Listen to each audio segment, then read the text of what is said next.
Selanjutnya saya akan mengajukan pertanyaan untuk paslon nomor 3. Baik, ini untuk paslon nomor 3. Salah satu misi Bapak adalah meningkatkan tata kelola pemerintahan yang baik, bersih, dan profesional dengan memperkuat sinergisitas tata kelola pemerintahan nagari.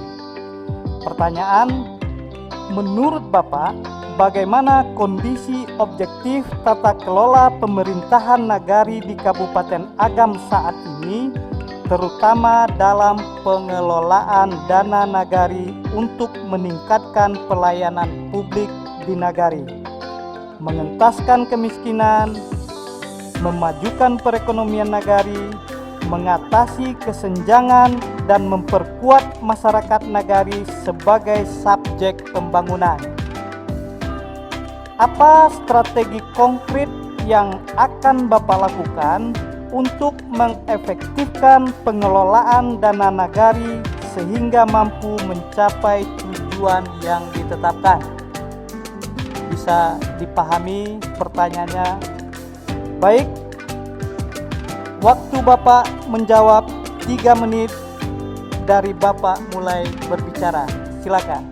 Terima kasih, saya langsung kepada jawaban saja bahwa kalau kita lihat secara umum pengelolaan keuangan di nagari ada 2 titik ekstrim yang perlu kita hindari. Saya sering mengibaratkan ada yang wali nagari yang suka menginjak rem karena terlalu takut untuk membelanjakan uang nagari, takut tersangkut hukum, sehingga akibatnya tidak maksimal pemanfaatan dana untuk perputaran pembangunan dan sebagai penggerak pertumbuhan ekonomi di nagari.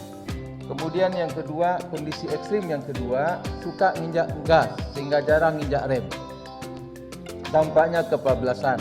Walaupun ini sebenarnya dari pemerintahan Kabupaten Agam selama ini, lebih tepatnya yang di leading sektornya adalah Dinas Pemberdayaan Masyarakat dan Nagari, berbagai bentuk petunjuk juklak juknis sudah disiapkan.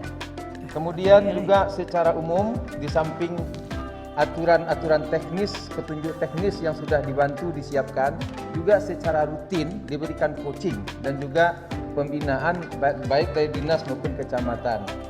Dan alhamdulillah, karena saya juga sebelumnya adalah wakil bupati, masih cuti semua sekarang, pengelolaan keuangan nagari di Kabupaten Agam sering mendapat penghargaan baik tingkat Sumatera Barat maupun tingkat nasional. Walaupun tentu tidak ke-82 nagari memiliki kemampuan yang sama. Kemudian kita melihat untuk membantu pembangunan, kita mendefinisikan pembangunan merujuk dari lagu Indonesia Raya yang kita nyanyikan bersama-sama, bangunlah jiwanya, bangunlah badannya. Membangun jiwa nagari, membangun fisik nagari, kita juga sudah mulai mengarahkan membangun jiwa nagari dengan Perbub Gerakan Nagari Madani yang sudah berjalan 3,5 tahun.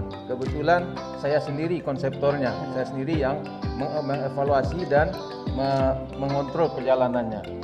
Jadi saya melihat secara umum ada 2 titik ekstrim, tapi rata-rata pengelolaan kondisi objektif 82 nagari yang ada di Kabupaten Agam saat ini cukup bagus, cukup sinergis dengan cukup terarah dan cukup termonitor oleh pemerintahan Kabupaten Agam selama ini.